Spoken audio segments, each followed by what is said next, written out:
nós vamos dar continuidade ao Sermão do Monte, no verso 27. Queria convidar os irmãos a abrirem.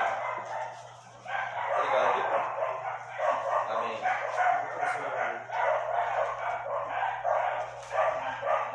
Agora ligou. É do outro lado. Amém. Do outro lado. Vamos orar. Amém. Orem por mim. Amém. Mateus 5, 27. Acho que os cachorrinhos da rua sabem que é o pastor Isaac está aqui. Então. Eles Tem que avisar para eles que não sou eu que estou pregando. É verdade, é. Olha, acho que eles ouviram, parando de latir. Mateus 5. Pode ligar para mim? Pode, obrigado. Mateus 5, verso 27 ao 30. Nós vamos falar hoje, irmãos, sobre um princípio que não pode ser negligenciado se quisermos desfrutar da verdadeira felicidade. Amém. Que é o princípio da mortificação do pecado. Amém. Hoje nós temos visto cada vez mais uma igreja depressiva, uma igreja triste, uma igreja dominada por antidepressivos, uma igreja que depende muitas vezes de psicólogos e de psiquiatras, uma igreja que está refém do humanismo secular, uma igreja que está minguando na amargura e na depressão, mas que está cavando cisternas rotas que não retêm águas. Amém. E essa é a causa da grande epidemia de depressão que tem inundado os corações dos cristãos atuais. É que nós temos esperado de Cristo somente nesta vida. E então, como disse Paulo, vivemos a vida mais miserável de todos os homens. Como disse Jeremias, no capítulo 2, versículo 13, o meu povo, Jeremias, fez duas maldades. A primeira, a mim me deixaram o manancial de águas vivas. E qual é a segunda, Senhor? Cavaram para si cisternas rotas que não retêm água. Ou seja, ao invés do povo se arrepender e se voltar para o Senhor, o povo que se dizia de Deus, viviam buscando novas fontes de satisfação à parte da presença de Deus. Aí Deus vem a Jeremias e diz: Jeremias, sabe por que o povo está depressivo? Sabe por que o povo está triste? Sabe por que o povo não é feliz?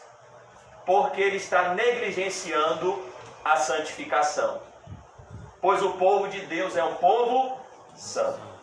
E sem santificação ninguém verá a Deus. Agostinho de Hipona dizia: seus pecados são a sua tristeza, deixe que a santidade seja a sua alegria.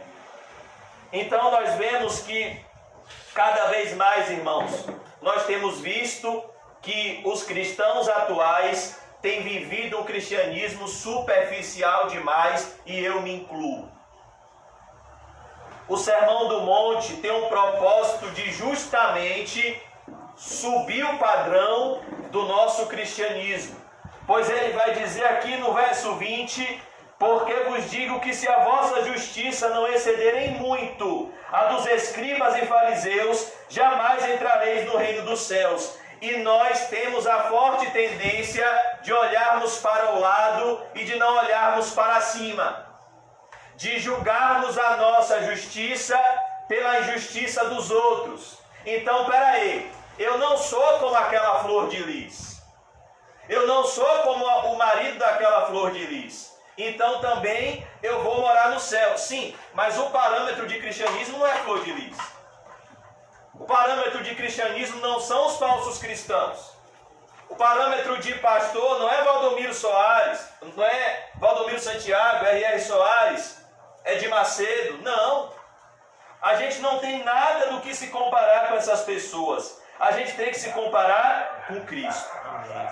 Olhar firmemente para Jesus, o autor e o consumador da fé.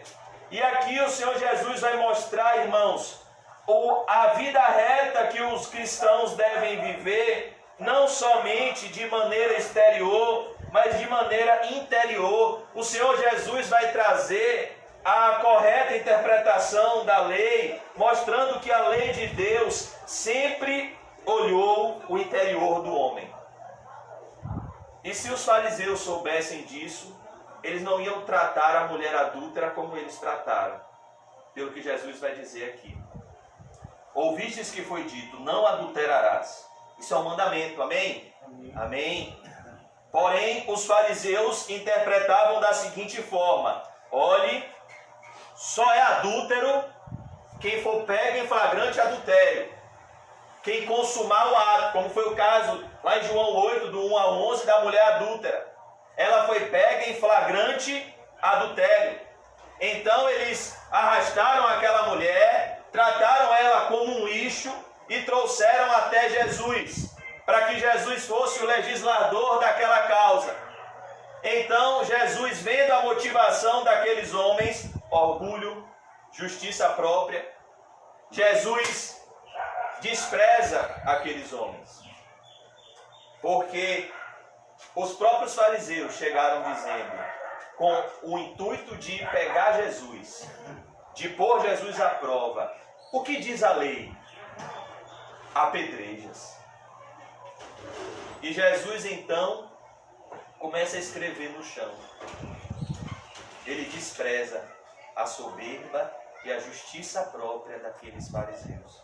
E Jesus disse: aquele que dentre vós não tiver pecado, atire a primeira pedra. Primeiro, que na lei estava escrito que deveria vir o homem e a mulher. Por que eles trouxeram só a mulher? Sabe o que diz o texto original? Que aquela frase de Jesus feriu a consciência deles. E por conta da consciência deles, culpada diante de Deus, eles não tiveram coragem de apedrejar aquela mulher. E Jesus, irmãos, ele em nenhum momento defendeu o adultério. Quando ele estava diante da mulher, ele disse: onde estão os teus acusadores? Foram todos embora. Eu também não te condeno. Mas vá e volte para o adultério? Não. Vá e não peques mais. Então nós vemos, irmãos, que Jesus vai mostrar aqui que quando uma pessoa adultera exteriormente, como no caso de Davi, essa pessoa já adulterou no seu coração há muito tempo. Quando a pessoa chega a pecar, ela já pecou no seu coração há muito tempo. Por isso que ele vai mostrar aqui: ouvistes o que foi dito, não adulterarás. Eu, porém, vos digo, olha o que Jesus vai dizer, que a lei de Deus sempre viu isso aqui: qualquer que olhar para uma mulher com intenção impura no coração, já adulterou com ela. Percebam o que Jesus está mostrando, irmãos. Ele está mostrando o padrão de vida que nós devemos viver. Uma vida santa. A Bíblia diz: assim como é santo aquele que vos chamou, sejam santos, porque Deus é santo. E sem santificação, ninguém verá Jesus. Então, o Senhor Jesus, ele vai mostrar aqui, irmãos, que o povo de Deus é um povo santo. E ele vai trazer aqui a figura do adultério, que Tiago vai trazer também. Tiago, os estudiosos da Bíblia dizem que Tiago fez muito uso do Sermão do Monte para escrever a sua carta. E Tiago, no capítulo 4, verso 4 do seu livro, diz: adúlteros e adúlteras. Mas ele não fala de um adultério físico, ele fala de um adultério espiritual. Não sabeis vós que a amizade com o mundo é inimizade contra Deus? Aquele que se faz amigo do mundo constitui-se inimigo. Então, a Bíblia vai dizer: não ameis o mundo, nem nada que no mundo há. Se alguém amar o mundo, o amor do Pai não está nele. Então, essa porção do Sermão do Monte, ela tem um propósito de nos mostrar, irmãos, que a vida que devemos viver é uma vida reta, não somente aos olhos dos homens, mas aos olhos de Deus. Deus, ele sonda os nossos corações. Qualquer que olhar para uma mulher com intenção impura no coração, já adulterou com ela. O que é que Jesus quer mostrar aqui também, irmãos? Que todos necessitam de arrependimento.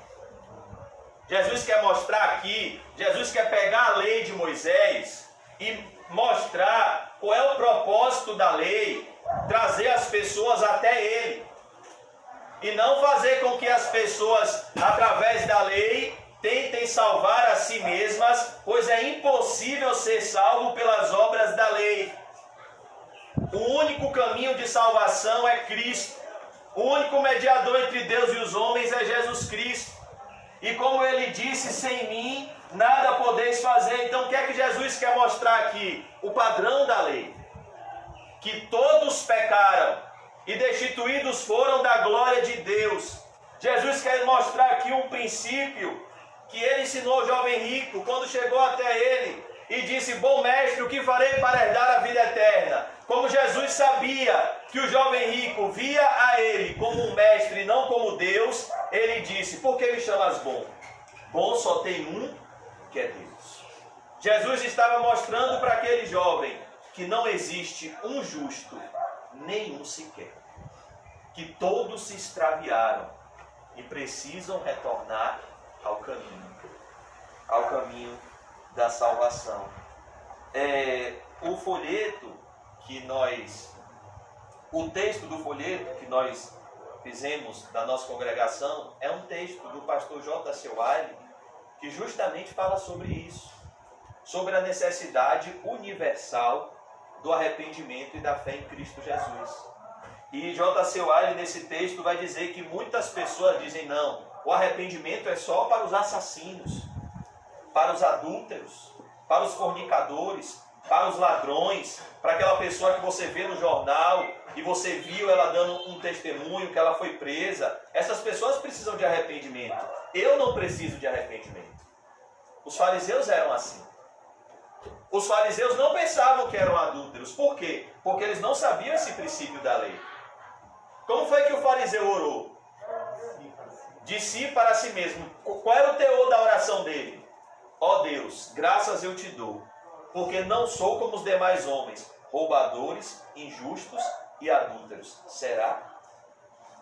Será que ele não era adúltero? Sendo que o próprio Jesus, quando olhou para eles, disse que eles eram sepulcros caiados, bonitos por fora, mas por dentro tinha cheio de osso de morto e toda espécie de imundícia no coração deles.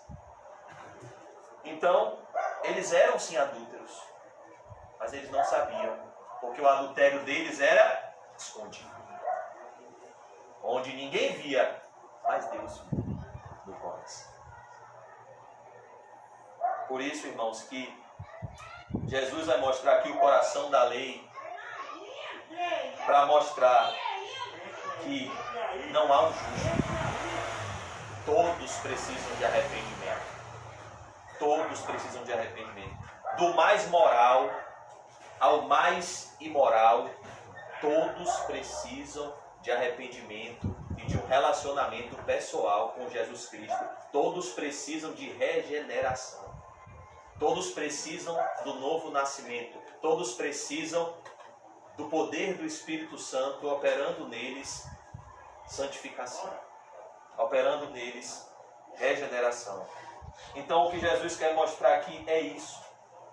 Ontem mesmo eu estava conversando, com um senhor de 80 e poucos anos lá na loja, e ele estava se gloriando. Nessa parte eu achei até bonito. Um senhorzinho de 80 e poucos anos dizendo que só teve uma namorada na vida dele toda, que foi a esposa dele. E disse que e eu falei, graças a Deus por isso, ele disse que não se arrepende de ter sido fiel à esposa durante toda a vida dele. Ele disse que casou bem jovem, com 19 anos, e até hoje ele está com a mulher da vida dele. E isso é raridade. Ele até me disse que ele conta isso e as pessoas pensam que ele está brincando. Ele ainda falou, eu sei que você pode não acreditar, mas o que eu estou falando é verdade. E isso é bom. Um cristão verdadeiro também age dessa forma. Mas será que esse senhor passou todos esses anos sem olhar para uma mulher com intenção impura? Será que de fato ele nunca adulterou? O que Jesus está dizendo, irmãos, é que já é um adultério. Não é que é assim não. Não. A pessoa que vive alimentando pensamentos impuros, ela está num patamar assim melhor. É isso que o texto está dizendo aqui. Olha o verso 28. Eu, porém, vos digo, qualquer que olhar para uma mulher com intenção impura no coração, ninguém está vendo, já adulterou com ela. Ou seja, já é um adúltero. Então o que Jesus está mostrando aqui é que não tem ninguém bom, não. O pastor Elisandro tem uma frase que acho que a irmã Gisele colocou esses dias, é que todos são perversos. Mas há dois tipos de perversos. O perverso que se arrependeu e vai entrar no céu, e o perverso que não se arrepende. Mas todos são perversos. Então Jesus aqui nessa porção da lei, irmãos, ele quer mostrar quem nós somos. Pecadores. E quem Deus é. Santo, santo, santo. E a vida que devemos viver. Uma vida assim. Nós temos que tomar muito cuidado com, irmãos, a ideia de que Jesus fez tudo e a gente não precisa fazer nada. Aí você pega esse versículo 29 que a gente vai ler agora. Se o teu olho direito te faz tropeçar, arranca-o. Como é que Jesus faz tudo e eu não preciso fazer nada e eu leio um versículo desse? Precisa ser um doutor de Bíblia para saber que essa ideia que Jesus fez tudo e a gente não precisa fazer nada é uma heresia? Olha o que Jesus está dizendo, é Jesus que está dizendo. Se o teu olho direito te faz tropeçar, faz o quê? Arranca. Isso aqui, irmãos, é dor. Certa feita um homem perguntou a Jesus: Senhor, são poucos os que se salvam, Senhor? São poucos os que vão entrar no reino de Deus? Jesus respondeu: esqueça a vida de quem? Pare de ficar olhando para a vida dos outros. Você viu na oração do publicano? Ele estava olhando para a vida dos outros? Não. Ele não ousava nem levantar os olhos aos céus e dizia, ó Deus. Às vezes o fariseu estava julgando ele, mas ele estava focado em Deus. Tem misericórdia de mim que sou um pecador, todo humilhado, em pobreza de espírito, com o coração quebrantado. Jesus disse, esse homem foi para casa salvo. E o fariseu foi condenado. Então, a gente tem que entender isso, irmãos, que nós precisamos nos humilhar sob a potente mão do Senhor. Mas o Senhor Jesus, ele vai mostrar que é necessário esforço. Como eu estava dizendo lá em Lucas 13, Jesus respondeu, esforçai-vos por entrar pela porta estreita. Não são poucos nem são muitos. A salvação é individual. Esforçai-vos por entrar pela porta estreita. E sabe qual a palavra que Jesus usa, que Lucas usa no grego, para descrever essa palavra esforçai-vos? É uma palavra que significa agonia, que no grego significava o esforço que um atleta olímpico usava na hora da prova, não era nem nos treinamentos. Jesus disse, agonize para que você entre pela porta estreita. Porque uma vez que você morrer, segue-se o juízo e a porta vai estar fechada para sempre.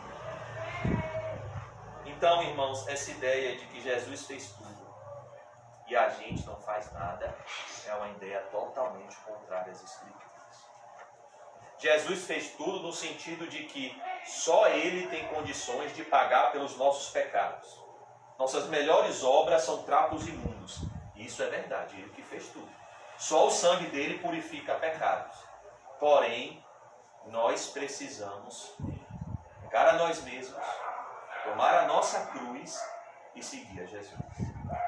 Nessa porção do Sermão do Monte, Jesus está trazendo aqui o lado visível da regeneração, a santificação. Como dizia um servo de Deus, a salvação é de graça. Que maravilha! Mas a santificação irá lhe custar tudo. Esse cortar a mão aqui, irmãos, esse arrancar o olho, é uma figura de linguagem.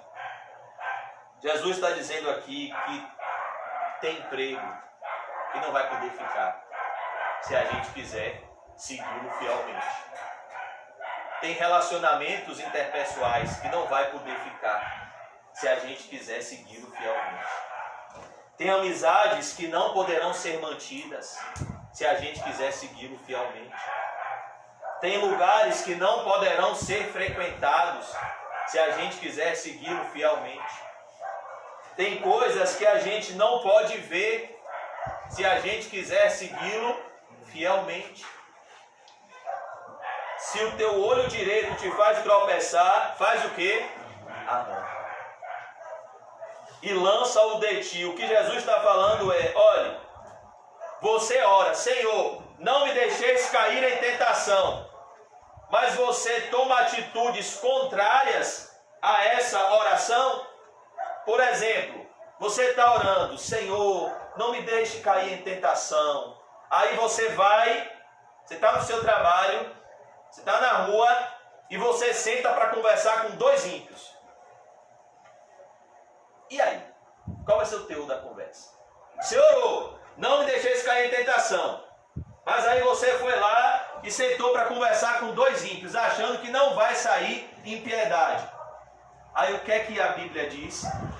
Bem-aventurado é o homem que não se assenta na roda dos escarnecedores. Então como é que você ora? Deus não me deixe cair em tentação, e você vai para um ambiente que te expõe à tentação. Como é que você diz, Deus, me livre da pornografia, e você vive exposto a situações que te possa fazer cair nesse pecado? O que ele está dizendo é, arranca-o. Você tem problema nessa área? Arranca o celular, joga a TV, joga o computador fora, arranca-o, saia do Facebook. Ah não, mas é assim, mas eu evangelizo no Facebook, mas de vez em quando eu caio. Então saia, meu irmão, porque Deus não precisa de você nem de mim para evangelizar alguém. Ele precisa do Espírito Santo. Não existe alguém que ganha almas. Quem ganha almas é Cristo. O que Ele quer da gente é fidelidade, não é obras exteriores. Muitas pessoas vão ter muitas obras exteriores, mas não vão ter integridade. Como Jesus disse à igreja de Sardes, não tem achado as tuas obras íntegras diante de mim. E essas pessoas cheias de obras exteriores, que ganhou almas, multidões, muitos vão ouvir, eu nunca vos conheci. Hoje eu ouvi uma frase assustadora. Por quê? Porque é bíblica, de um homem antibíblico. É uma frase igual até de uma frase minha que a irmã de Sérgio colocou ali no grupo. Só que é de Billy Graham. Eu falei, Jesus misericórdia. E Billy Graham tem uma frase que diz assim, a gente só vai chegar em casa quando a gente chegar no céu. Será que ele está no céu agora? Você já viu as posturas que ele teve? Primeiro que a fé para ele foi um grande negócio. Ele era um homem de confiança dos presidentes dos Estados Unidos.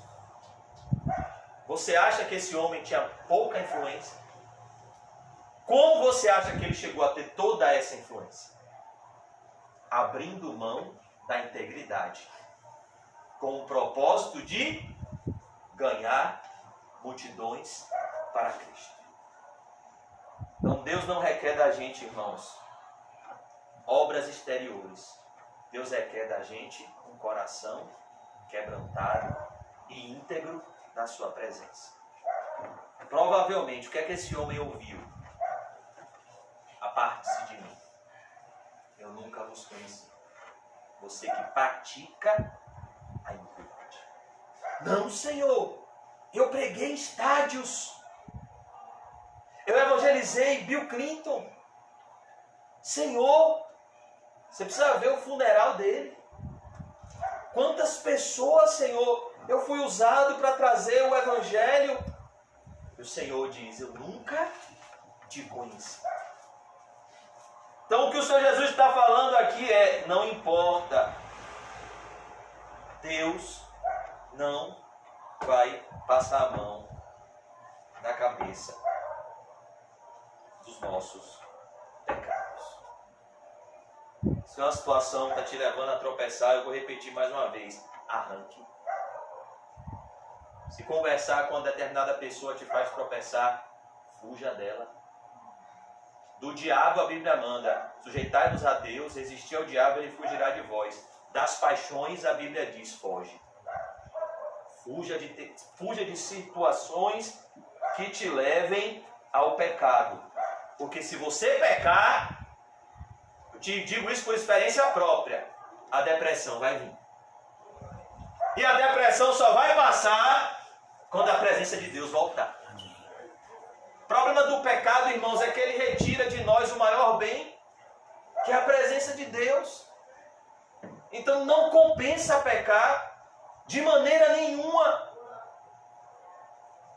É melhor sentir dor, arrancar um olho. Olha a figura de linguagem que Jesus está usando. Será que dói? Será que dói? Na época de Jesus não tinha anestesia. Arrancar um olho. Imagine, com faca.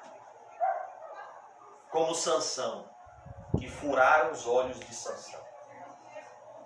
O que Jesus está dizendo é, vai doer. Mortificar o pecado vai doer. E lança-o de ti. Pois te convém que se perca um dos teus membros. Olha o que Jesus está falando, até que ponto a santificação deve ser levada a sério. É melhor que se perca um dos teus membros. Nós vimos, o pastor Nizam deu exemplo aqui esses dias do dedinho de seu Edson, né? Que foi cortado, mas por que o dedinho de seu Edson foi cortado? Porque se não fosse cortado, poderia virar uma gangrena e poderia passar para a mão inteira, gerando até infecções no corpo inteiro. Então, quando cortou aquele dedinho, ele continua bem. O que ele está dizendo é, corta e lança-o de ti. Abandone o que te leva ao pecado. Abandone, arranque, retire da sua vida. Mas se eu abandonar esse emprego, que eu tenho que mentir, que eu tenho que fazer coisa errada, eu vou perder muito dinheiro. É isso que ele está falando, vai doer. Dói mesmo. Dói. Passar por privações financeiras, dói. Nós não somos hipócritas. Não é fácil querer honrar os seus compromissos e ser taxado como uma pessoa que não quer pagar. Pessoa de má índole. Mas é melhor ser fiel do que perder a fidelidade em troca de dinheiro. Vai doer, irmão. Tem pessoas que não vão entrar no céu por causa disso aqui. Elas pensam que elas podem entrar no céu sem santificação. A Igreja Católica produziu muito essa ideia de canonizar os santos. Então tem assim, São Paulo, São Pedro, São não sei o quê. E você não vai ser santo, não é?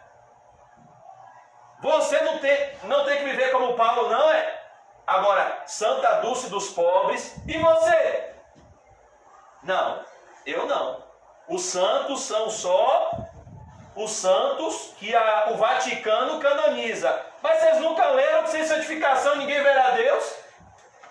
Que loucura é essa? Então a Igreja Católica produz isso na nossa mente. que existe seres humanos melhores do que os outros. Então, qual é a ideia que a Igreja Católica produz quando ela canoniza a irmã Dulce? É mostrar que a irmã Dulce era um ser humano diferenciado dos outros. Que loucura, irmãos. Não. Quem não for santo na terra não vai habitar com Deus Santo no céu. Quem não ama Cristo na terra não vai amar Jesus no céu. Por isso que Jesus disse que a gente tem que nascer de novo. Se alguém está em Cristo, nova criatura é. As coisas velhas se passaram e tudo se fez novo. Tudo se fez novo. Pois te convém que se perca um dos teus membros. Olha que coisa, irmãos. E não seja todo o teu corpo lançado no inferno. Sabe o que Jesus está dizendo aqui? Ele está trazendo não só a doutrina, mas a realidade do inferno. O inferno é uma realidade impopular, mas inevitável. Ele existe. E os imorais irão para lá. Em todas as listas daqueles que não vão entrar no céu, os imorais estão nela. Por isso que Jesus está falando aqui, olhe, cuidado. Se você brincar com a imoralidade, ela pode fazer com que isso acabe no inferno. Não brinque com esse pecado. Não brinque. Por isso que a gente evita, gente. O verdadeiro cristão, ele evita situações que levem a esse pecado. Ainda que você seja um filho de Deus, se você cair nesse pecado, vai doer muito. Davi sentiu a dor de brincar com esse pecado de imoralidade. Mas a grande questão é que a nossa luta, irmãos, não é contra a imoralidade. A nossa luta é contra o pecado. Porque tem pessoa que troca de pecados como uma pessoa troca de time de futebol. Usava droga, abandonou a droga, mas agora veio a avareza.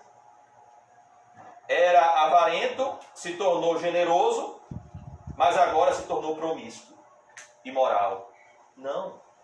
A nossa luta é contra o pecado. Contra todos os pecados. E contra o principal pecado, a incredulidade. O incorreto relacionamento com o próprio Deus. Jesus está mostrando aqui, irmãos, que é melhor sofrer a dor da abstinência do pecado do que cair. Os impuros não herdarão o reino de Deus. E se você levar a sério a mortificação desse pecado, você vai ser taxado como um ET. Porque se tem uma coisa que nós temos visto na nossa sociedade, é uma imoralidade desenfreada. Sodoma e Gomorra. Temos visto cada vez mais a sociedade baixando o nível de moralidade. O casamento já se tornou uma instituição falida. Pessoas se casam e não respeitam mais seus cônjuges. Eu já vendi colchão para um casal de jovens que estava dizendo que ia passar a vida inteira juntos. Depois de alguns meses, vendeu o colchão para a outra casa que ia morar, porque já tinham se divorciado. Hoje em dia é mais fácil fazer um divórcio do que fazer um casamento. Assustador. É mais rápido divorciar do que se casar. Você vai lá no fórum de direito da família, está cheio de divórcios. E aqui, irmãos, a gente tem que tomar cuidado. Porque pessoas que brincam com esse pecado, muitas vezes só acordam no inferno.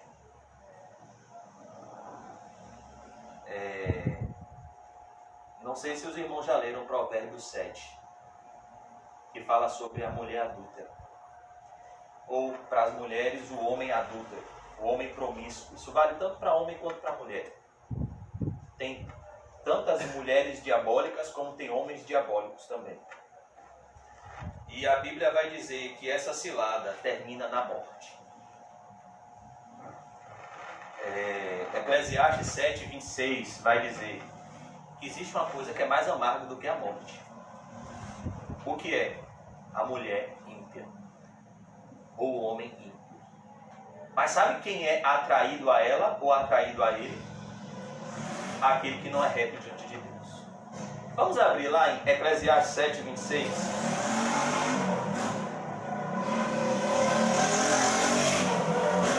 Eclesiastes 7:26.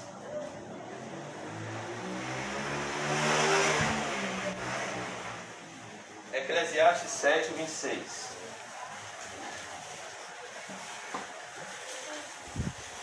Esse versículo aqui está na Bíblia, viu, irmãos?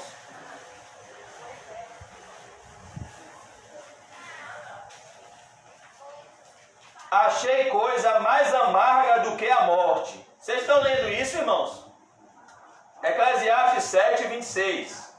Achei coisa mais amarga do que a morte. O que é mais amargo do que a morte? A mulher. Ou, interprete também, as mulheres, o homem, vice-versa. Por isso que eu defendo veementemente a tese de que um crente que se casa com ímpio é ímpio. Porque não tem como ter uma comunhão saudável entre luz e trevas. Uma coisa é a pessoa que foi convertida a Cristo e já era casada e o seu cônjuge não é cristão, e o cônjuge que não é cristão permite que você viva a sua profissão de fé sem interrupções no relacionamento. Não tem problema. Outra coisa é uma pessoa que já é cristã se sentir atraída por um ímpio ou por uma ímpia. Se sentir atraído por imoralidade. Achei coisa mais amarga do que a morte. A mulher, ou para as mulheres, o homem. Olha qual é o propósito dele. Esse dia eu estava vendo assustador a reportagem dessa Flor de Lis. E esse homem que ela mandou matar o marido dela, que também é ímpio, também é perverso, conheceu ela quando ele tinha 14 anos. Imagine. A mulher cujo coração são redes e laços. Olha que coisa, irmão. O coração dessa mulher imoral e desse homem imoral é uma rede, é um laço. É um laço para matar você. Matthew Henry dizia, na época dele, eu vi muitos cristãos abandonarem a fé por conta de relacionamento com incrédulos. É mais fácil o lado bom se converter do que... É mais fácil o lado bom se corromper do que o ímpio se converter. É mais fácil. A pessoa que cai na cilada, não, mas vai vir para a igreja. É mais fácil você sair da igreja do que trazer essa pessoa para a igreja. A mulher cujo coração são redes e laços, e cujas mãos são grilhões. Olha para isso, irmão. Salomão está falando aqui de um monstro, mas que muitas vezes chega como um anjo de luz. Ele está dizendo que a mão dessa mulher é um grilhão. O que é um grilhão? É uma cadeia. Agora, olha o que ele diz aqui. Quem for bom diante de Deus, fugirá dela. Quem é essa mulher aqui na Bíblia? A esposa de Potifar. Ela era mais amarga do que a morte. Ela não queria só adulterar com José. Ela queria o espírito que habitava nela, queria levar José para o inferno, junto com ela. Por isso que Salomão está dizendo que é mais amargo do que a morte. Quem for bom diante de Deus, fugirá dela. José do Egito. Como eu cometerei tamanha maldade pecando contra o meu Deus. Agora olha o que ele diz: mas o pecador virá a ser seu prisioneiro, tanto do homem quanto da mulher. O cristão, irmãos, que se relaciona com o ímpio, eu digo com todas as letras, ele é ímpio, não é crente. Não é crente. É impossível você ser um cristão verdadeiro e você ser atraído por uma pessoa que não é crente. Impossível. Porque não há comunhão entre luz e trevas. Não pode. Então aqui ele vai dizer: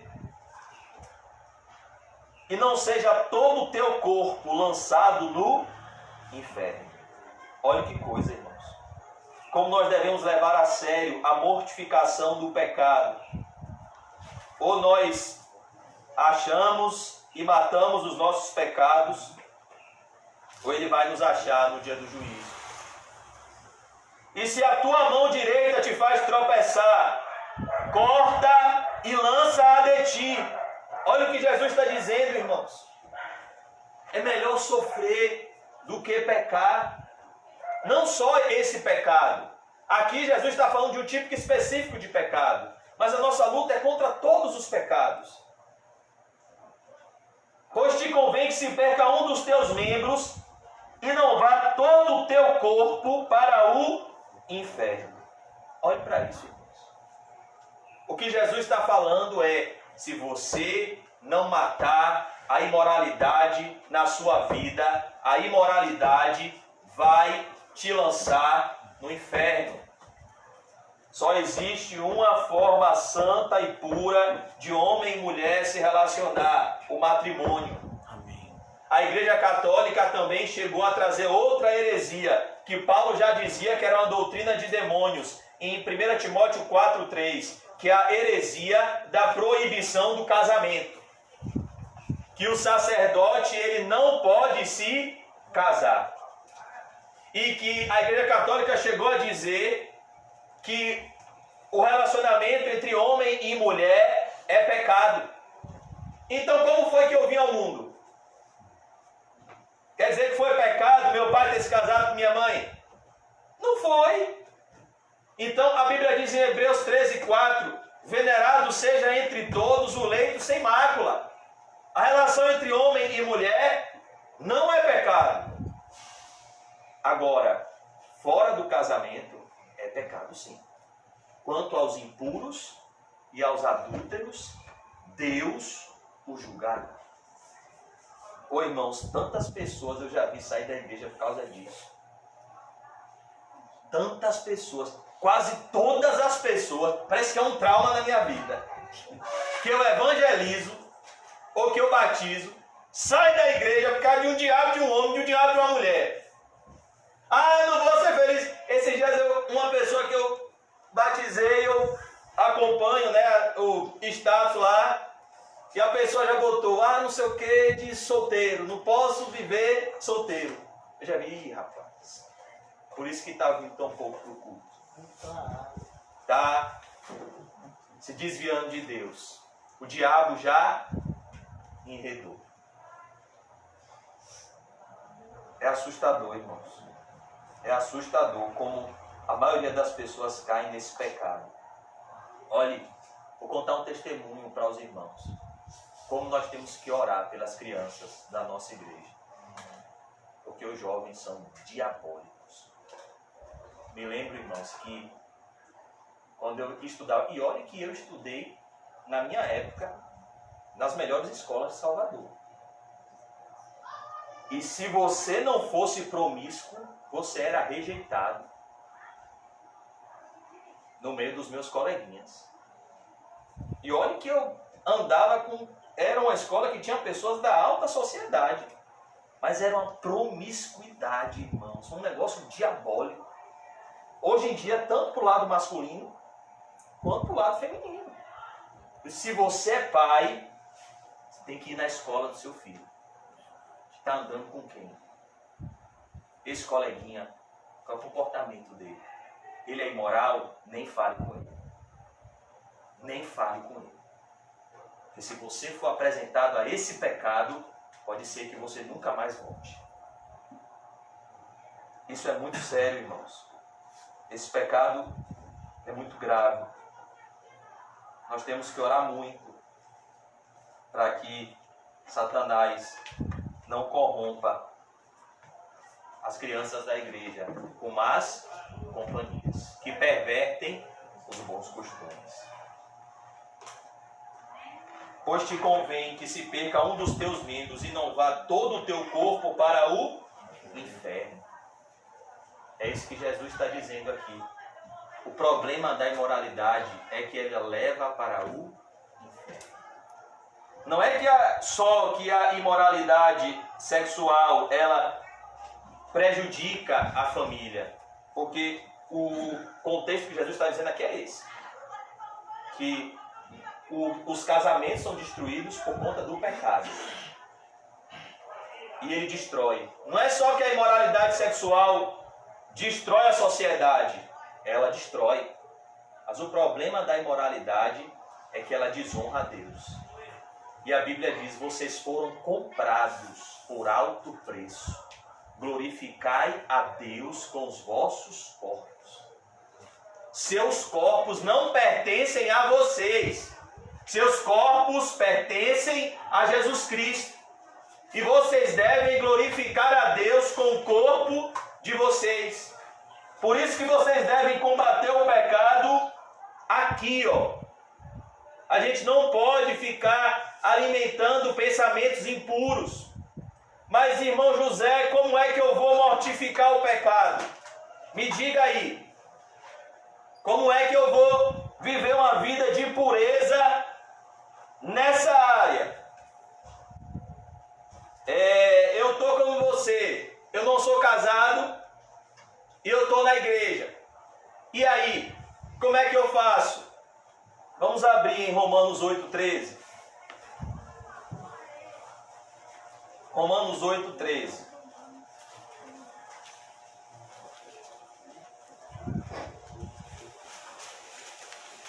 Romanos 8,13. A Bíblia diz assim: porque se viverdes segundo a carne, caminhais para a morte. Olha o que ele está dizendo. Se você seguir as inclinações da sua carne, você vai morrer. A Bíblia não diz, irmãos, em 1 Coríntios 7, que aquele que é solteiro fica desesperado atrás de casamento. O solteiro que quer o cônjuge, ele vai orar. E ele vai casar por fé. Assim como são todas as outras decisões na sua vida. Mas a Bíblia diz em 1 Coríntios 7,32 que aquele que é solteiro, ele vive para agradar ao Senhor. Ele vive para a glória do Senhor. Mas aqui Paulo diz: se viveis segundo a carne, caminhais para a morte. Porque os que estão na carne não podem agradar a Deus. Mas se pelo Espírito, olha o que ele está dizendo aqui, irmãos. Se pelo Espírito mortificares os feitos do corpo, certamente vivereis. O que é mortificar os feitos do corpo? Tornar inoperante. O que Paulo está dizendo aqui é: olhe, os desejos ruins vão vir, mas vocês precisam o tempo todo alimentar a chama do Espírito Santo de Deus, para que não haja espaço para o pecado. Vocês precisam o tempo todo tornar inoperante, domar o velho homem pelo Espírito Santo, para que vocês possam viver. Vamos abrir em Gálatas 5. Gálatas 5. A famosa luta, irmãos, da carne contra o Espírito. E do Espírito contra a carne. Gálatas capítulo 5, verso 16. Digo, porém, andai no Espírito, e jamais, olha o que diz, jamais satisfareis a concupiscência da carne. E aí, irmãos? Jamais. Porque jamais satisfaça a concupiscência da carne. Por isso, irmãos, que nem tudo é demônio. Tem coisa que é carne mesmo. E aí a gente não trata com oração de libertação. A gente trata com arrependimento sincero. Porque a carne milita contra o espírito milita contra a carne, porque são opostos entre si. Olha o que Paulo está dizendo aqui, irmãos. Aqui é uma realidade do verdadeiro cristão. Aquele que não foi regenerado não tem essa guerra, porque ele está morto. É o que Paulo diz lá em Efésios 2. Ele vos deu vida, estando vós mortos em delitos e pecados. Quem está morto não pode lutar. Aqui é a luta no interior de quem é crente. A carne milita contra o espírito milita contra a carne, porque são opostos entre si, para que não façais o que porventura seja do vosso querer. Olha o que ele está dizendo, irmãos. Que existe, é como se existisse duas pessoas dentro da mesma pessoa. É por isso que todo crente é taxado de quê? Maluco. Porque o crente tem duas pessoas dentro dele. Se eu sou um cristão e tenho o Espírito Santo, quando eu fecho o olho, tem José e o Espírito de Cristo. Por que Jesus disse vigiai e orai? Para que não entreis em tentação. Porque José vai me levar para longe de Deus, como Jonas. O Espírito de Cristo vai me levar para perto de Deus, como Enoque. Porém, quando o Espírito de Cristo me der um direcionamento, José vai se levantar. E quando José me der um direcionamento, o Espírito de Cristo vai me exortar. Por isso que todo cristão é doido. É biruta. A sobrancelha mexe. O pessoal fala, rapaz, esse cara é doido. Esse dia César estava lá. César estava lá na loja, almoçando comigo. E aí César deu uma olhada assim para mim mesmo, frisou o olho e disse, rapaz, esse cara é doido. E o menino que trabalha lá comigo concordou, rapaz, é verdade, você já vê as cenas que ele faz aqui. Porque, irmão, tem hora que eu estou lutando contra o pecado e eu não escondo, não. Rapaz, que é isso aí, rapaz? Você está atendendo cliente, está mexendo a orelha, está amassando tudo, meu irmão. Só Deus sabe o que se passa na minha mente, no meu coração. E a Deus ninguém engana. É verdade. Estou lutando. Por isso que César, eu estava almoçando, aí César parou assim, não foi César? César disse, rapaz, é doido, viu? De noite você correndo. Olha. Porque, irmão, tem duas pessoas. Imagine que loucura. Eu nunca planejei ser crente, irmão. É Deus quem regenera mesmo. Salvação pertence ao Senhor. Saulo não queria Jesus, mas Jesus, seu Léo, queria Saulo. Glória a Deus, irmão. A graça de Deus é irresistível. Para que não façais o que porventura seja do vosso querer. Mas se sois guiados pelo Espírito, não estáis sob a lei. Ou seja, não está sobre a pena da lei. Porque o Espírito, ele aplica em nosso coração o Evangelho. Cristo levou nossos pecados na cruz. A penalidade da lei ele recebeu para nos colocar a sua perfeita justiça e nos inserir no seu corpo, que é a igreja. Ora, as obras da carne são conhecidas e são, olha o que a gente tem que mortificar: prostituição, impureza e lascívia. Os irmãos já sabem que quando o Senhor quer dar ênfase a um assunto, ele usa a metodologia da repetição. Então aqui, Paulo usa as 3 primeiras referências da obra da carne para tratar do mesmo assunto, imoralidade sexual. Olha o que a carne produz: prostituição, impureza e lascívia. Todos esses 3 pecados são pecados de conotação sexual. Imoralidade, idolatria, feitiçarias, inimizades, porfias, ciúmes, iras, discórdias, dissensões. Olha o que José é, viu? Então, você está aqui diante da palavra, aí você olha para dentro de você. José só produz isso, porque José nasceu da carne. Quem é nascido da carne é carne. Mas aí dentro de mim tem o Espírito de Cristo, que vai produzir outras características. Mas olhe o que o velho homem produz: invejas, bebedices, glutonarias e coisas semelhantes a estas, a respeito das quais eu vos declaro, como já outrora vos preveni, que não herdarão o reino de Deus os que tais coisas praticam. Não vai entrar no céu. Mas o fruto do Espírito é amor, alegria, paz, longanimidade, benignidade, bondade, fidelidade, mansidão e domínio próprio. É isso que a nossa vida deve produzir. Jesus Cristo disse: conhecereis a árvore pelo fruto. Como é que a gente conhece um cristão? O fruto do Espírito Santo. Não, irmão José, mas a pessoa diz que é crente, mas vive nas obras da carne. Não é crente, não. Quem é crente tem o fruto do Espírito. A pessoa pode não estar cheia do Espírito.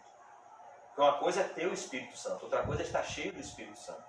Então, uma pessoa pode ter o fruto do Espírito, mas o seu amor pode estar afetado diante das feridas da vida, das decepções. A pessoa tem amor, mas o amor dela está machucado. É como Jesus disse: o Senhor não esmaga a cana quebrada, nem apaga o pavio que fumega. É aquela cana que foi acesa, mas tomou tanta pancada que está se apagando. A pessoa tem o Espírito Santo, mas o Espírito Santo está lá, mas ele está como aquela vela que você tem que proteger, que você tem que colocar mais fogo. É por isso que Paulo diz: não extinguais o Espírito. Mas quando a pessoa não tem essas características, ainda que seja uma porção pequena, essa pessoa não é crente. Uma pessoa que tem a sua vida marcada pelas obras da carne não é crente, não vai entrar no céu. Verso 24: e os que são de Cristo Jesus crucificaram a carne com as suas paixões e concupiscências. Olha que coisa, irmão. Um cristão pode ter paixões, pode ter uma paixão. Sou apaixonado pelo Vitória. Sou apaixonado pelo meu emprego. Sou apaixonado pela minha esposa, pelo meu marido, por Antares, está repreendido. Sou apaixonado pelo meu pai, pela minha mãe. Pode não. Crente não tem paixão, não. Crente tem, em primeiro lugar, amor a Deus sobre todas as coisas, e depois ele tem amor ao próximo como a ti mesmo. Mas nossas paixões estão crucificadas e concupiscências. Se vivemos no Espírito, andemos também no Espírito. Não nos deixemos possuir de vanglória, provocando uns aos outros, tendo inveja uns dos outros. O que Paulo está dizendo aqui é: tanto aquele que sente inveja, quanto aquele que sente prazer em provocar inveja, está desagradando a Deus. O Espírito Santo não produz isso. O Espírito Santo nos ensina a sermos mansos e humildes de coração. Porque sentir inveja é pecado, mas sentir prazer em ser invejado também é pecado. Você está fazendo uma pessoa tropeçar. É como, por exemplo, o irmão está desempregado, passando por uma luta, você não ajuda ele e chega assim: rapaz, como é bom trabalhar. Eita, irmão, mas é bom chegar no final do mês e o dinheiro está lá. E você estufa o peito e paga. Você chega na concessionária, o apartamento que você quiser comprar, você compra. Ô, meu irmão, o irmão está passando por uma prova. E você faz isso. Sente prazer em despertar inveja no irmão. Você é crente? Possível. Então, tanto aquele que sente prazer em ser invejado, quanto aquele que sente inveja, ele está na carne. Vamos abrir, irmãos, em Colossenses 3.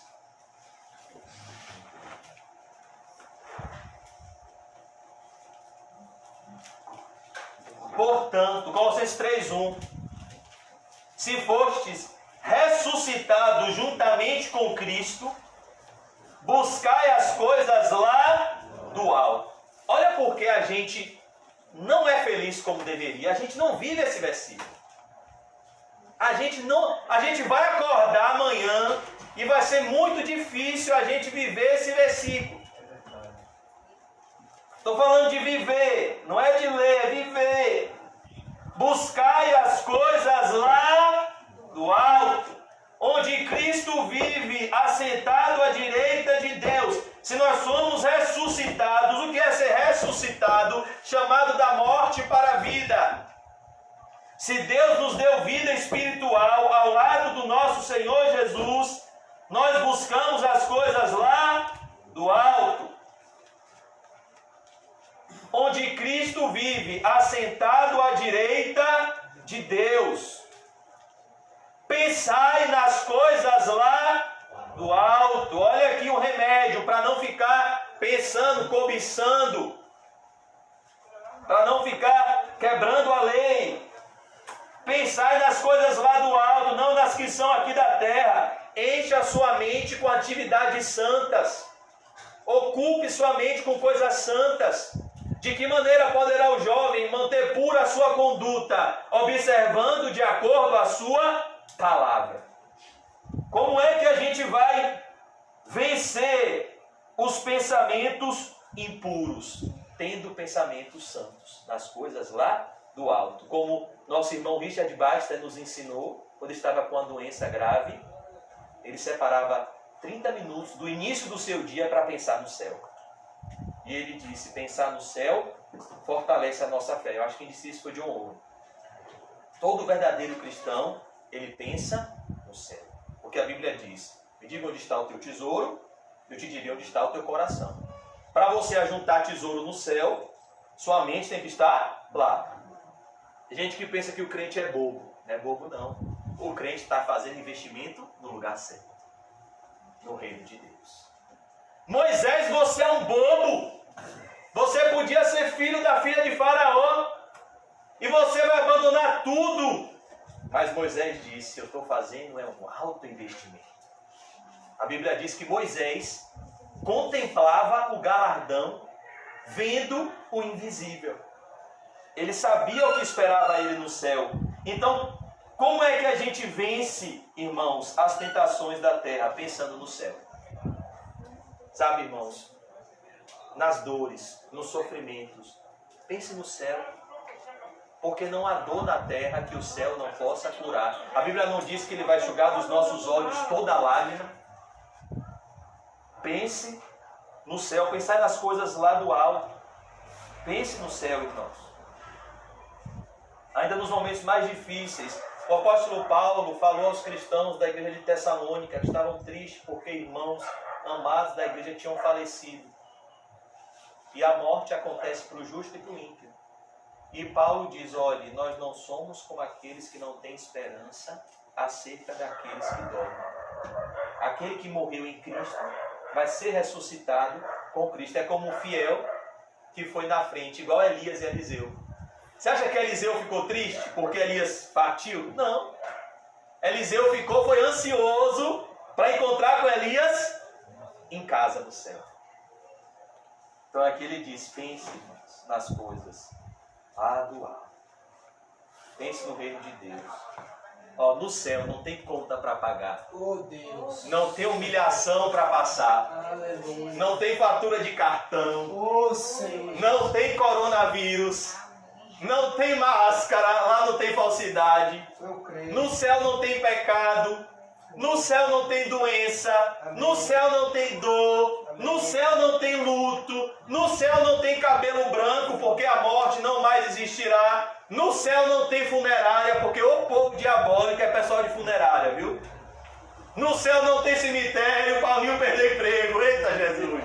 Mas ele vai louvar no céu. Amém. Ele vai dedilhar, junto lá com o arcanjo Miguel. Oh, Deus. Mas, irmãos, brincadeiras à parte, pense nas coisas que são do alto. Irmãos, o céu existe. Por isso que vale a pena ser santo. Sofrer a dor da santificação, porque em meio às dores a graça. Minha graça te basta, Jesus disse a Paulo. Os sofrimentos do tempo presente não podem se comparar com a glória que há de nos ser revelada. Quem aqui assistiu o filme de Paulo? A gente já falou aqui 1 milhão de vezes. Quem já viu o fim do filme de Paulo? Rapaz, na primeira vez que eu fui no cinema e foi Deus purinho que me levou para aquele cinema. Porque eu tinha chegado cansado do trabalho e quando eu acordei, faltavam uns 10 minutos, uns 15 minutos para começar a sessão. Eu acordei, me arrumei rápido e fui andando pro Shopping Barra. Quando eu cheguei, eu falei, rapaz, que Deus parou o tempo. Foi um dia de sábado. Na época não tinha culto ainda sábado. E eu cheguei, mas para mim a parte mais emocionante quando eu vi aquele filme no cinema foi quando Paulo morreu. Ali, irmãos, eu chorei. Ele via Jesus, depois ele via Estevão, lembra assim, vendo o rosto de Estevão, que Estevão estava lá quando Paulo estava lá segurando as vestes dos que apedrejavam Estevão, vendo os cristãos que ele perseguiu e matou, chamando ele de irmão amado. Imagine, irmãos, esses dias eu estava pensando com o irmão João, o encontro de Urias e Davi no céu. E provavelmente Urias era crente, irmão. A integridade que ele teve com Davi provavelmente se tratava de um crente. Imagine se encontrando no céu Urias e Davi. Davi, rapaz, será que esse camarada está com mágoa de mim? E não tem mágoa. Urias abraçando Davi agora lá no céu, vivendo em perfeita comunhão. Porque no céu, irmãos, não há conflitos, não há pecado. Aquele que causou o conflito lá já foi expulso e condenado. Por isso que ele está atormentando a nossa vida, porque ele sabe que pouco tempo lhe resta. Ele não tem oportunidade de arrependimento, como você e eu temos hoje, de confessar e deixar os nossos pecados. Porque morrestes. Será que a gente já morreu? É por isso que talvez a gente ainda não viveu. Porque a gente ainda não morreu, a gente ainda está vivo. O miserável do José ainda está vivo. Por isso que a gente não está cheio do Espírito Santo como deveria. Por isso que a gente não está sendo usado por Deus como deveria. Que a gente está, normalmente, como o carro de Quinho andava. Com pouco combustível. Né? E ainda quando para no posto, bota 10 reais aqui. Em nome de Jesus. Enche o tanque com 10 reais. Oh, meu Deus. Uma vez um funcionário de Quinho chegou no posto e disse isso. Olha, enche o tanque aqui com quanto? Eu falei, como vai encher o tanque? Com tanto pouco dinheiro. Então, muitas vezes a gente está assim, vazio do Espírito Santo. Terrenos demais. Vazios. Muitas vezes a gente está parecendo com os mortos. Quando Paulo fala lá em Efésios 5,14, desperta, ó tu que dormes, é porque ele estava dizendo que tinha cristão na igreja de Éfeso que estava vivo, mas parecia que estava morto. Você pega uma pessoa dormindo e uma pessoa que está morta. Uma pessoa que está no sono profundo, como o Quinho, o dia que dormiu aqui, que eu bati a foto. Você pega uma pessoa que está dormindo, naquele sono forte, e pega uma pessoa que está morta, logo no velório, às vezes parece que estão na mesma situação. Mas qual é a diferença? Que se você gritar Quinho, com dificuldade ele vai levantar. Mas se você gritar o defunto, ele não vai levantar. É por isso que Paulo diz, despertem, ó vocês que dormem. Ou seja, vocês já receberam o Espírito Santo, vocês já são cristãos, mas vocês estão negligenciando as tarefas que vão encher vocês do Espírito Santo. Vocês estão negligenciando a oração em secreto, a leitura regular da Bíblia, a frequência nos cultos. Vocês estão negligenciando os louvores. Quando a Bíblia fala lá do louvor, é uma forma de se encher do Espírito Santo. Porque morrestes e a vossa vida está oculta juntamente com Cristo em Deus. Quando Cristo, que é a nossa vida, se manifestar, então vós também sereis manifestados com Ele em glória. Verso 5. Fazei, pois, morrer. Olha o que é a mortificação do pecado. aqui é um hiperativo. Fazei, pois, morrer. Faça morrer. É como se Jesus estivesse dizendo: José, faça morrer José. Por isso que todo crente é doido. Como é isso, rapaz? Você tem que fazer o seu velho eu morrer. A ideia aqui não é que Deus vai fazer por você. Não é que Deus vai pegar e arrancar o olho por você. É você que tem que ter essa decisão. Fazei, pois, morrer a vossa natureza terrena: prostituição, impureza, paixão lasciva, desejo maligno e a avareza, que é idolatria. Por estas coisas é que vem a ira de Deus sobre os filhos da desobediência. Vamos abrir em 1 Tessalonicenses. Não, primeiro em Efésios 5:5. Sabei, pois, isto: nenhum incontinente ou impuro ou avarento que é idólatra tem herança no reino de Cristo e de Deus. Ou seja, nenhuma pessoa que vive na prática da imoralidade, nenhuma pessoa que é avarenta ou que é idólatra tem herança no reino de Cristo e de Deus. É por isso que Spurgeon tinha uma frase que dizia: não é bom que um herdeiro do céu seja um companheiro dos herdeiros do inferno, porque as más conversações corrompem os bons costumes. Você é um herdeiro do céu, então você não vive na incontinência, nem na impureza, nem na avareza, nem na idolatria. Como é que você vai se pôr num jugo desigual com alguém que vive na prática desses pecados? Ninguém vos engane com palavras vãs, porque por essas coisas vem a ira de Deus sobre os filhos da desobediência. Agora, para a gente concluir, vamos em 1 Tessalonicenses 4. Perceba como a Bíblia ordena, irmãos, que precisamos mortificar os feitos do corpo, as obras da carne. 1 Tessalonicenses 4:1, a Bíblia diz assim: finalmente, irmãos, nós vos rogamos e exortamos no Senhor Jesus, que como de nós recebestes, quanto à maneira por que deveis viver e agradar a Deus, e efetivamente estáis fazendo, continueis progredindo cada vez mais, porque estáis inteirados de quantas instruções vos demos da parte do Senhor Jesus. Olha o verso 3. Pois esta é a vontade de Deus. Qual é? A vossa santificação. Qual é a vontade de Deus para a minha vida? A santificação. E o que é santificação? É ser conformado à imagem de Jesus. Ser santo é ser parecido com Jesus. E ser parecido com Jesus é obedecer a palavra de Deus. Santifica-os na verdade, a tua palavra é a verdade.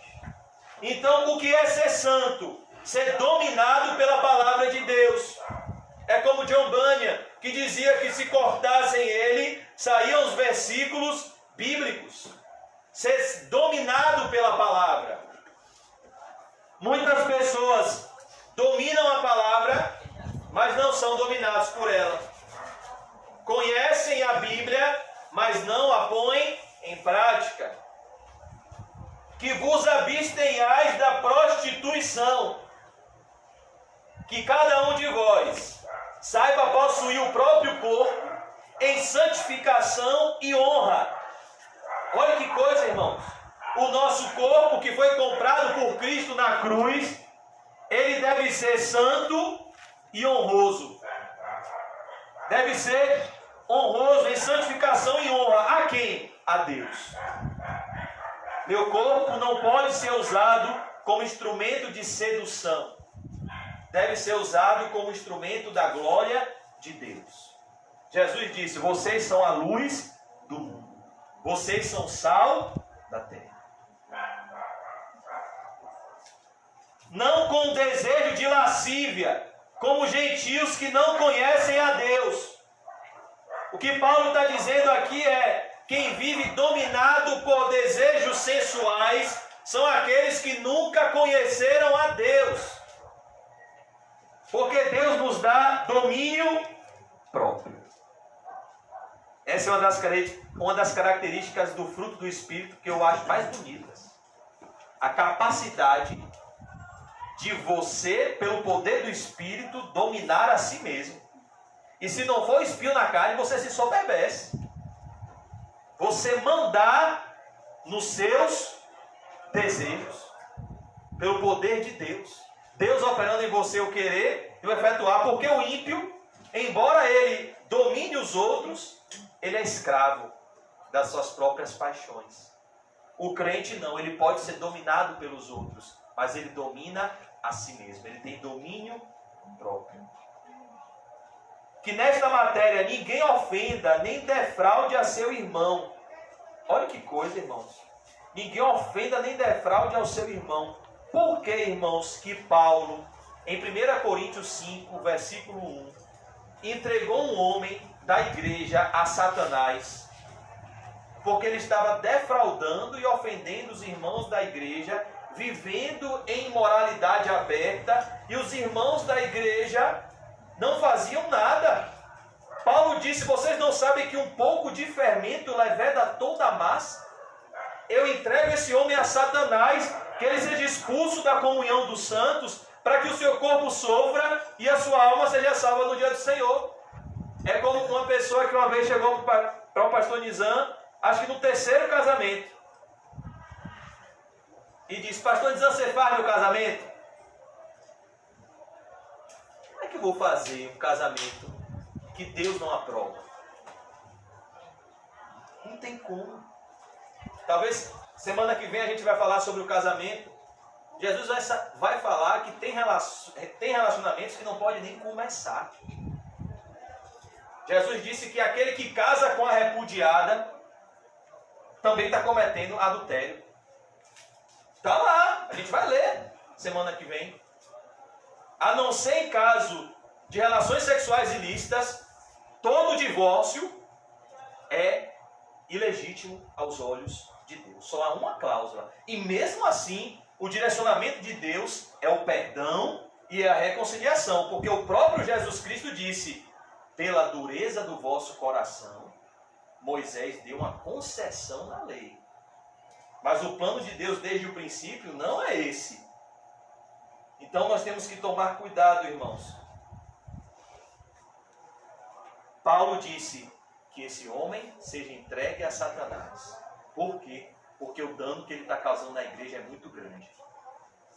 Teve gente que, acho que foi semana passada, eu coloquei uma postagem no Facebook e eu disse que o exemplo de Flor de Lis é um retrato bíblico de que o falso cristão é a criatura mais perigosa do mundo. E teve gente que tomou as dores dela e se diz crente. E fez um monte, e me disse um cara de desaforo. Rapaz, se você está do lado de uma pessoa que faz isso, provavelmente você se parece com ela.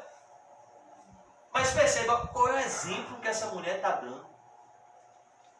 Sabe? Não é lícito nem dizer entre os santos, peço até perdão, ter falado o nome dela, as coisas que ela fazia.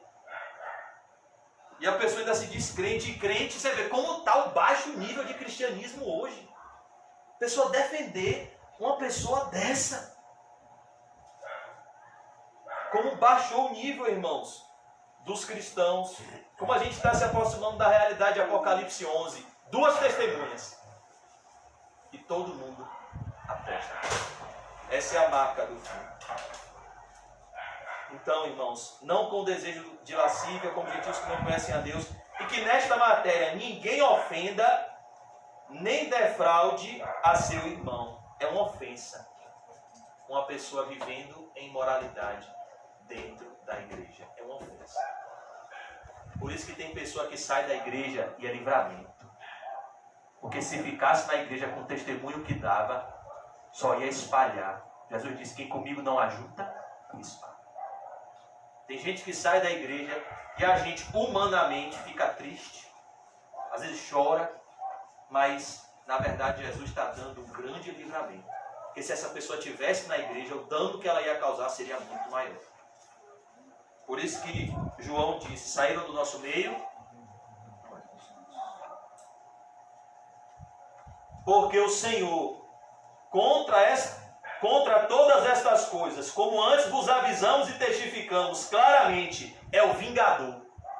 Quem já assistiu esse filme, O Vingador?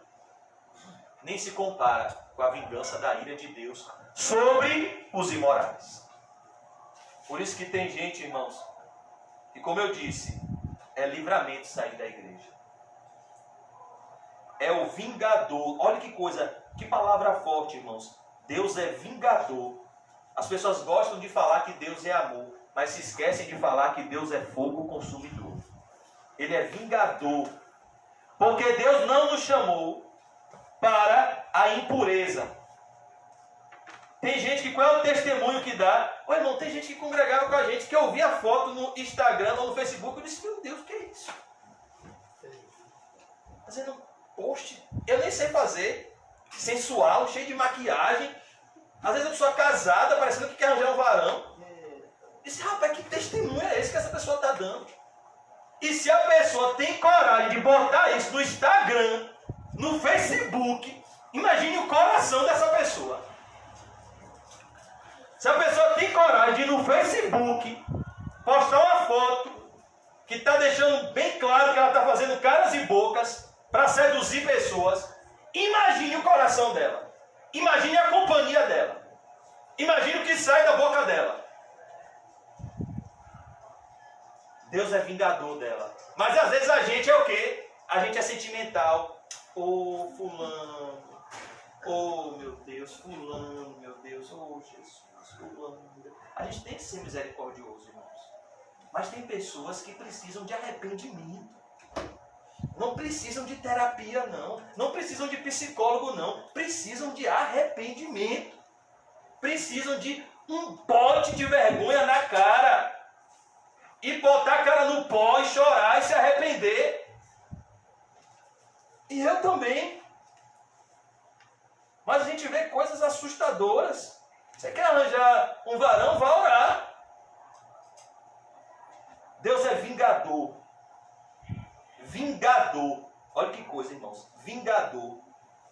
Quem aqui tem essa ideia? Eu estou lendo aqui um versículo. 1 Tessalonicenses 4, 6. Deus é vingador das pessoas que se dizem cristãs e são promíscuas. Porque Deus não nos chamou para a impureza, e sim para santificação. Santificação. Que a palavra santidade, separado. Separe-se do mundo, separe-se dos ímpios, separe-se do pecado. O que é a palavra santidade? Absoluta pureza moral. Por isso que as pessoas hoje, como o pastor Nizam fala, estão procurando o mínimo para entrar no céu. Estão baixando o padrão do céu para que as pessoas entrem na igreja, mas naquele grande dia não vai entrar no céu, porque Jesus disse que se a nossa justiça não exceder e muito a dos escribas e fariseus, a gente não vai entrar no céu. A gente não vai entrar no céu. Nem todas as pessoas morais vão entrar no céu. Tem pessoas que são morais e vão para o inferno. Mas todo regenerado, pelo amor de Deus, ele tem uma moralidade alta. Então você quer dizer que você tem o Espírito Santo? O Espírito Santo de Deus habita em você e ele te leva a viver uma vida promíscua. Mas se o Espírito é santo, por isso que a Bíblia diz, saíram do nosso meio, porque não eram dos nossos. Dessarte, verso 8, quem rejeita essas coisas, não rejeita o homem. Olhe, Calmon, eu não vou para essa sua igreja.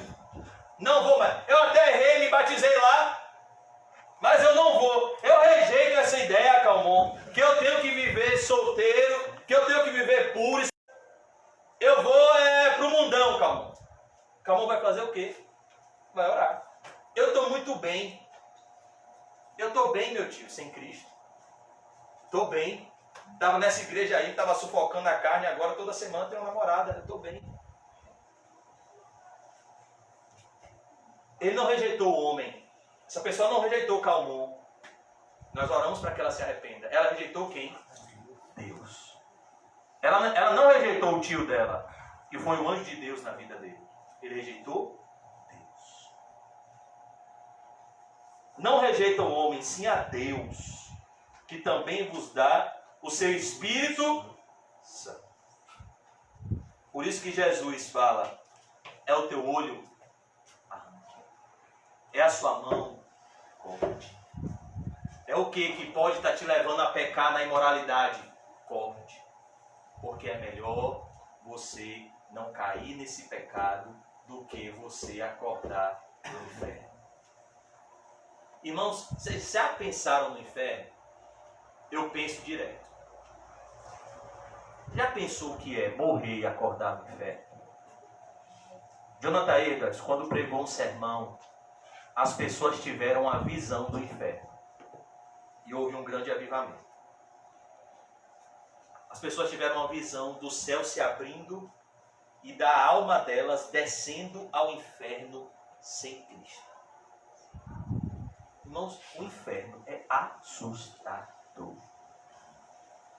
Porque, em primeiro lugar, o inferno é eterno. O que é eternidade? Quem acorda lá nunca mais vai sair de lá. Segundo lugar, no inferno a dor não cessa. Aqui, quando a gente está sentindo dor, a gente já cria logo uma camada de defesa. Analgésico, antibiótico, médicos, especialistas. A gente já cria logo, a gente já está pensando no momento que essa dor vai passar. No inferno não. No inferno não tem antibiótico. No inferno não tem médico. No inferno não tem consolo nenhum. Por isso que Jesus está dizendo, é melhor você sofrer dores para viver em santidade até o seu último dia na terra. E como uma frase de um puritano do passado, o último dia do crente é o seu melhor dia. Qual foi o melhor dia da vida de Lázaro, do mendigo? O último. Porque todo dia na vida do bichinho era luta. Era o rico esbanjando os prazeres da carne e o Lázaro mortificando a carne. Oh, meu Pai, me leve para casa, Jesus. Oh, meu Deus, manda esses anjos logo para me levar para o seio de Abraão. Mas, irmãos, é melhor sofrer com Cristo do que pecar sem Cristo. Imagine a realidade daquele rico, de quem morre no pecado. Imagine a realidade de Herodias e Herodes quando morreram. Morreram, foram para o inferno por conta da imoralidade. João Batista disse, como é que você se separa de seu marido? Gente, você é casada com Filipe, Herodias. Ele não adulterou. Aí você, porque Herodes é rico, você abandona Filipe e você casa com Herodes? Aí Herodes pensou que ia ouvir João Batista e João Batista não ia falar nada. João Batista olhou na cara de Herodes, meu filho. Por isso que todo profeta de Deus tem que ser cabra retado.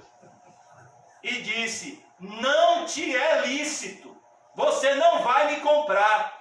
Não te é lícito possuir a mulher do teu irmão. Seu casamento é pecado. Nem poderia ter acontecido. Porque Herodias tem um voto com Filipe. E você tomou ela. O que foi que Herodes fez? Mandou prender João. Depois, para satisfazer um capricho de Herodias, que claro, não queria baixar o nível. Esse profeta miserável fica no deserto dizendo que eu tenho que voltar para aquele marido pobre. Não, eu tenho que ficar com o rei. Oxe, eu saí do lixo para o luxo.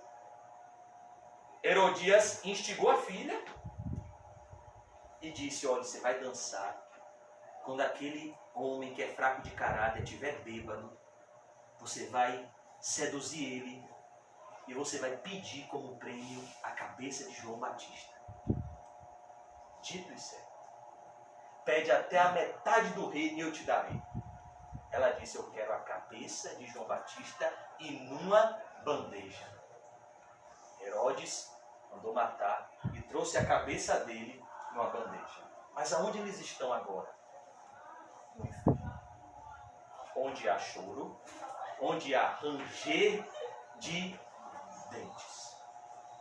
Uma das coisas que eu fiquei mais em pânico quando teve aquele acidente na Barra, que a médica atropelou aqueles dois irmãos, foi que eu conhecia aquele rapaz, eu sabia a vida que ele estava vivendo. Isso me tirou muitas noites de sono, muitas. Que as últimas vezes que eu vi ele estava vivendo uma vida de promiscuidade. Será que valeu a pena ter um pouco de prazer? Viver 21 anos desfrutando de prazer e morrer e acordar num lugar que você nunca mais vai sair, onde há choro, ranger de dentes, onde o verme não morre, o fogo não se apaga e a ferida não cicatriza. Por isso que Jesus disse: faça os cálculos. Faça os cálculos de me seguir, mas também faça os cálculos de não me seguir. Vamos orar, irmãos.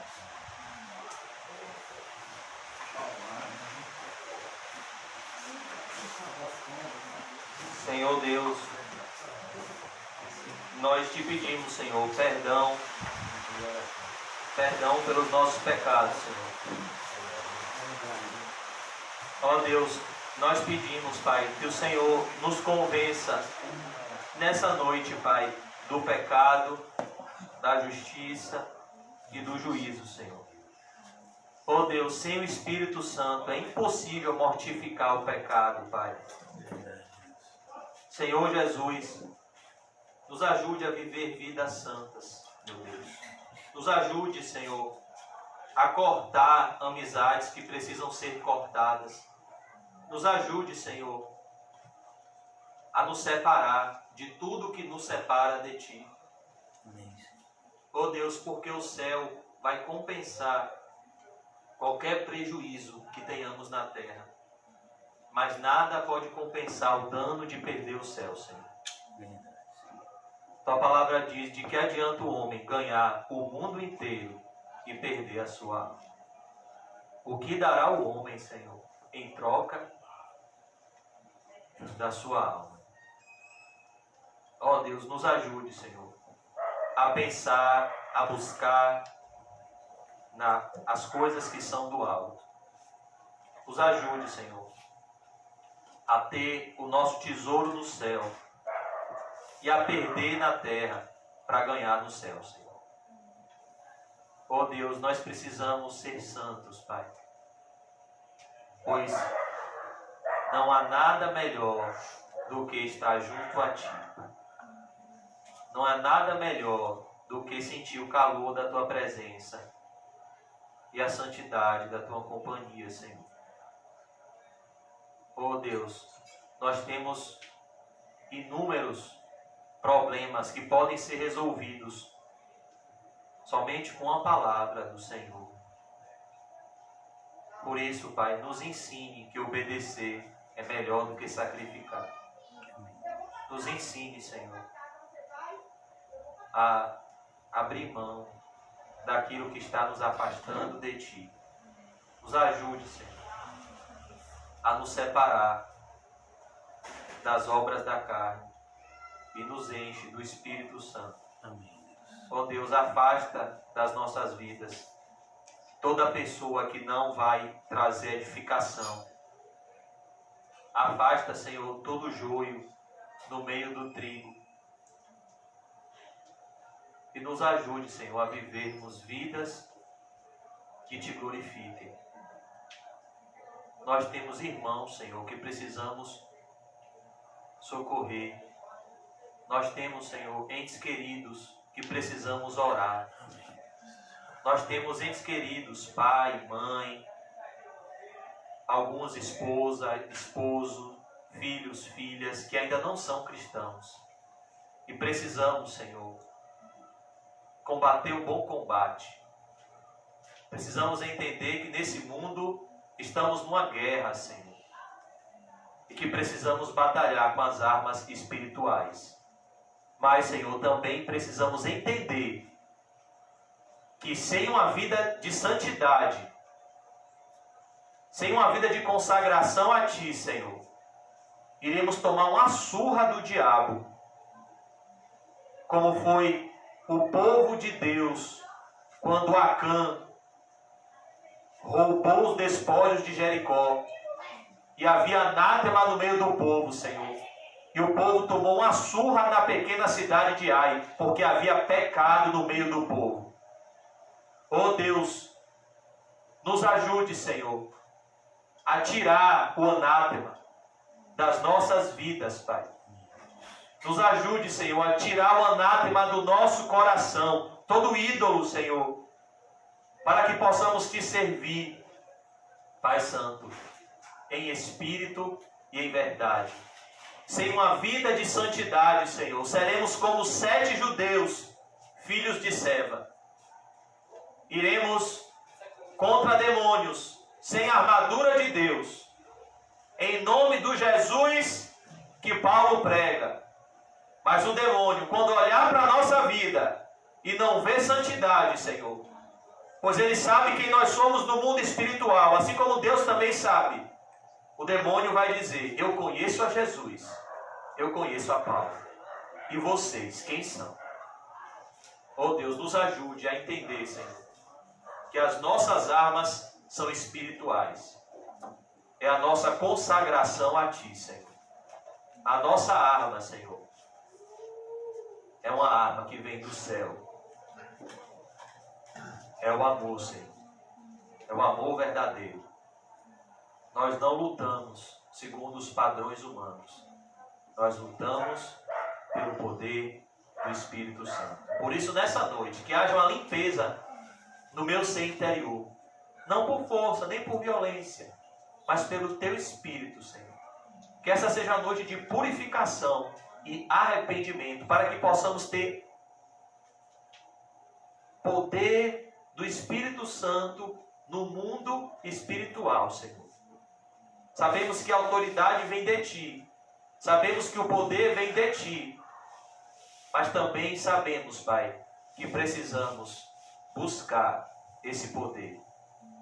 Precisamos, Senhor, buscar esse revestimento do alto, para que possamos glorificar o Teu santo nome, que é o propósito das nossas vidas. Não nos deixa, Senhor, viver como Sansão, que nasceu para brilhar, mas deixou as trevas escurecerem a luz. Pois o nome Sansão significa pequeno sol, e o pequeno sol deixou de brilhar, porque ele deu lugar à imoralidade. Por isso, nos ajude, Pai, a não darmos lugar ao pecado, para que possamos brilhar como a luz do mundo e salgar, Senhor, como o sal da terra.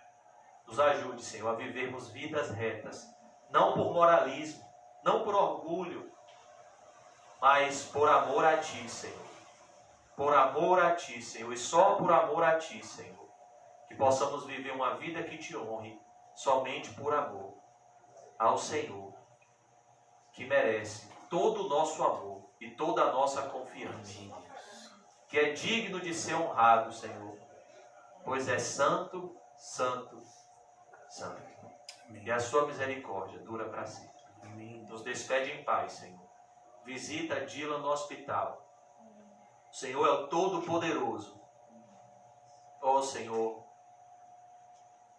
toca no coração dos médicos e usa-os